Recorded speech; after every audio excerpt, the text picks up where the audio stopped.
Hands-on with the HomeKit enabled Yale Assure Lock SL with IM1 network module. Check it out.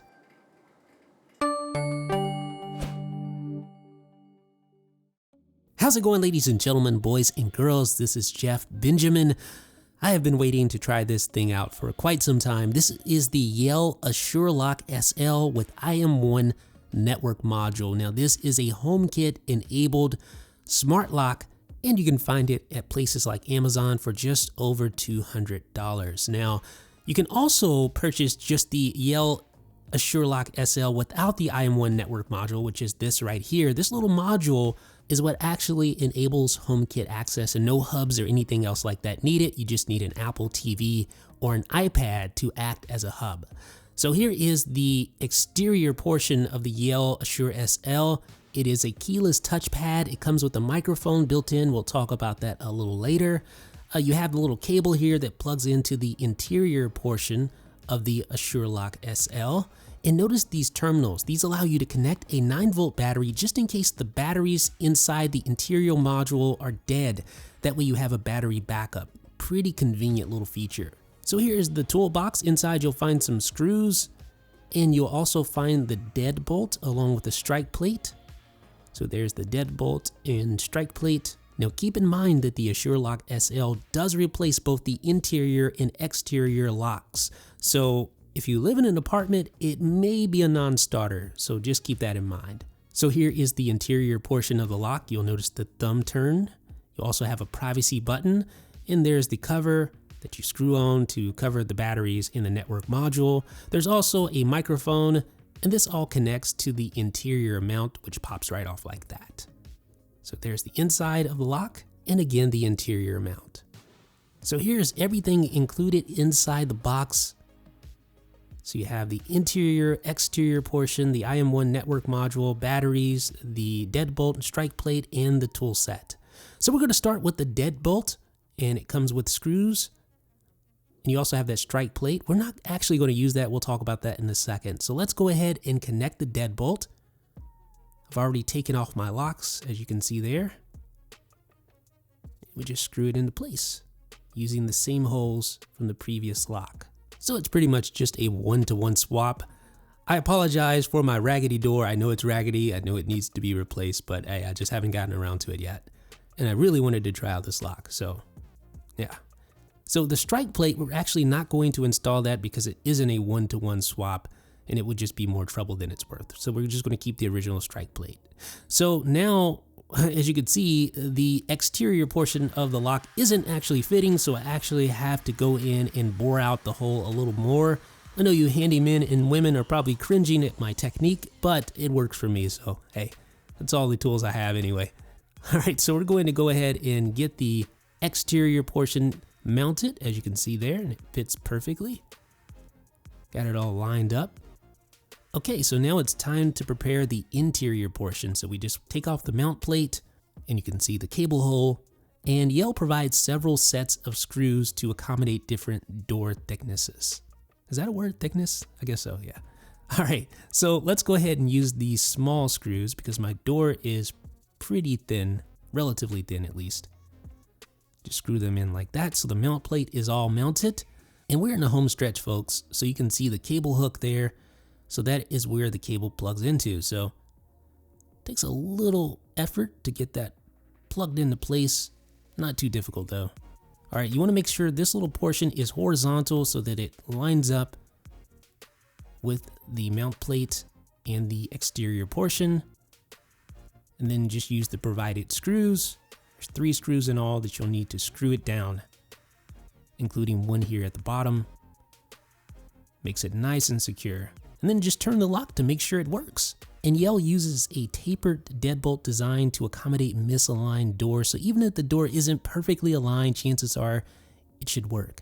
So now you have the batteries, you have the IM1 network module, and the plate that covers the batteries.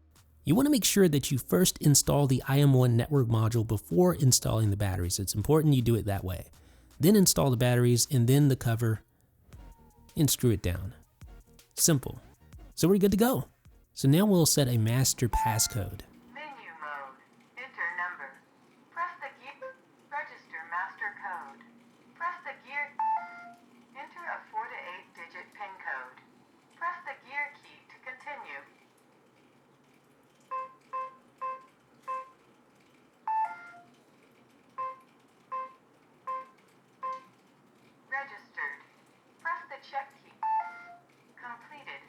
So now it's time to set up the IM1 network module.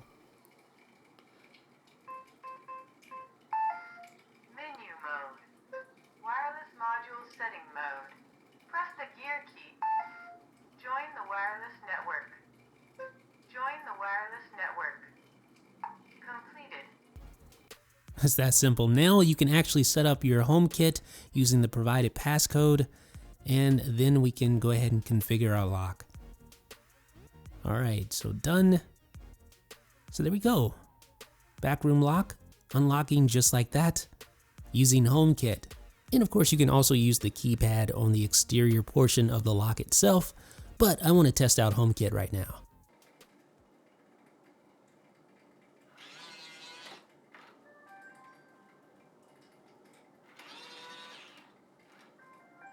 And yeah, that's pretty awesome. Now let's try Siri. Lock back door.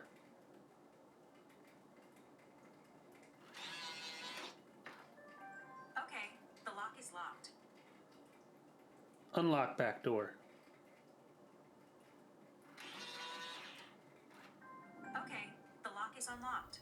So yeah, that is just ridiculously awesome. I still can't get over the fact that we can actually do stuff like that now. But let's talk about the app, because there are a lot of settings in the app that are worth checking out. You can set a auto relock time, so after a certain period of time, it will automatically relock. There's an indicator light on the device that you can enable or disable. There's one-touch locking. You can enable that just by tapping your palm on the exterior panel. There's operation mode, so you can go into vacation mode if you want to. There's that privacy button that I talked about earlier that allows you to just shut down the lock so that the exterior passcodes cannot be used at all. So you just hold that, you see the little indicator light flashing. After about 10 seconds, that will just shut down the lock so people can't get in, even if they have a passcode that's valid. There's also shutdown time, and you can set that. We'll talk about that in a second.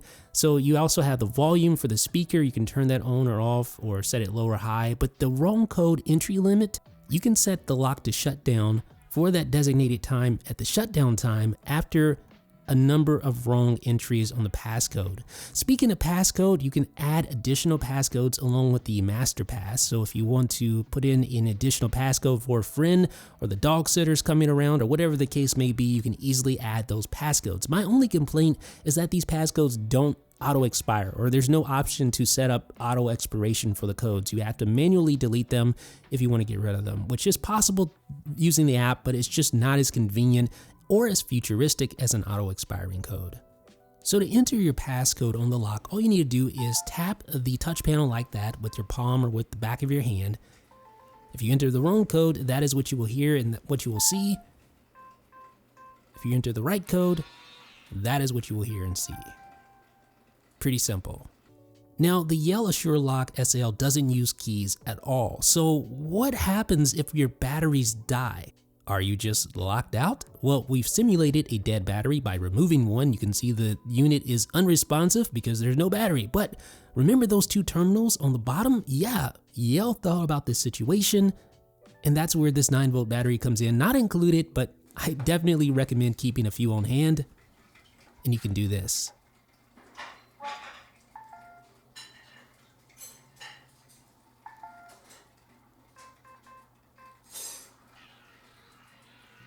Awesome.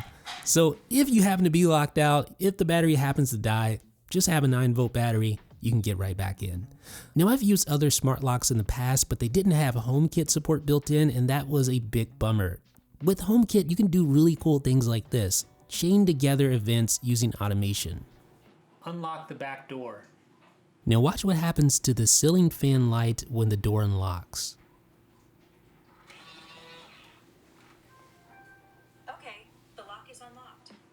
Awesome. So ladies and gentlemen, that is the Assure Lock SL from Yale with IM1 network module.